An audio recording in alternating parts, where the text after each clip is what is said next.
नमस्कार, स्वागत है आपका जी न्यूज के डिजिटल प्लेटफॉर्म पर और मैं हूं आपके साथ कनिष्का मिश्रा। सियासत की आग अपने चरम पर है और कुछ ही देर में तारिक रहमान बांग्लादेश के प्रधानमंत्री पद के लिए शपथ लेने वाले हैं।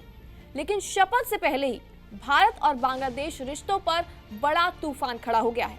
आपको बता दें कि तारिक रहमान के विदेश सलाहकार हुमायूं कबीर ने भारत के उस फैसले पर खुलकर ऐतराज जताया है जिसके तहत पूर्व प्रधानमंत्री शेख हसीना को शरण दी गई थी।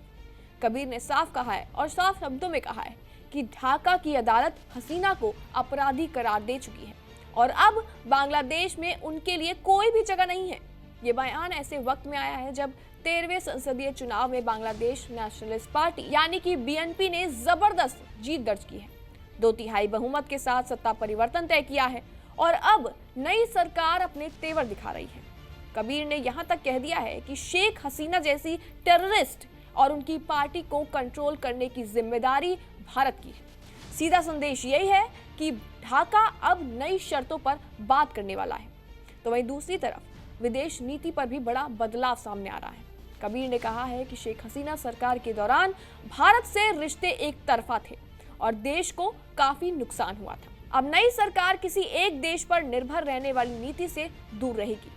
भारत हो, चीन हो या कोई भी पड़ोसी देश, संबंध संतुलित और राष्ट्रीय हित के आधार पर होने वाले हैं।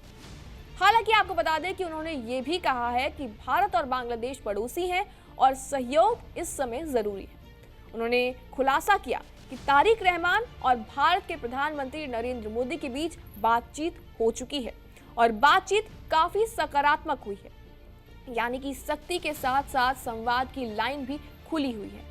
अब सबसे बड़ा सवाल यह है कि क्या शेख हसीना का प्रत्यर्पण होगा? तो बता दें कि तारिक रहमान ने खुद कहा है कि यह कानूनी प्रक्रिया पर निर्भर करता है, लेकिन बीएनपी के वरिष्ठ नेता पहले ही संकेत दे चुके हैं कि सरकार में आते ही भारत से प्रत्यर्पण की मांग की जाएगी। और आपको बता दें और याद दिला दें, अगस्त 2024 में छात्र आंदोलन के बाद 15 साल सत्ता में रही शेख हसीना को पद छोड़ना पड़ा था। 5 अगस्त 2024 को सत्ता से हटने के बाद वो भारत चली गई और नवंबर 2025 में ढाका की अदालत ने उन्हें मानवता के खिलाफ अपराधों में मौत की सजा सुना दी। उनकी पार्टी अवामी लीग को हालिया चुनावों में हिस्सा लेने से भी रोक दिया गया था। तस्वीर बिल्कुल साफ है, नई सरकार, नया तेवर, मगर पुराने अध्याय का हिसाब अभी भी बाकी है और ऐसा ही लग रहा है। कुछ ही देर में शपथ ग्रहण समारोह होगा, लेकिन असली परीक्षा उसके बाद शुरू होगी। क्या भारत और बांग्लादेश के रिश्ते नई दिशा लेंगे? क्या प्रत्यर्पण की मांग कूटनीतिक टकराव में बदलेगी?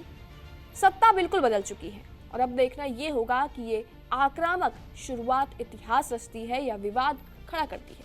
हालांकि आपको क्या लगता है इस रिपोर्ट के बारे में? कमेंट सेक्शन में अपनी राय जरूर दें और तमाम ऐसी जानकारियों के लिए बने रहिए जी न्यूज़ के साथ।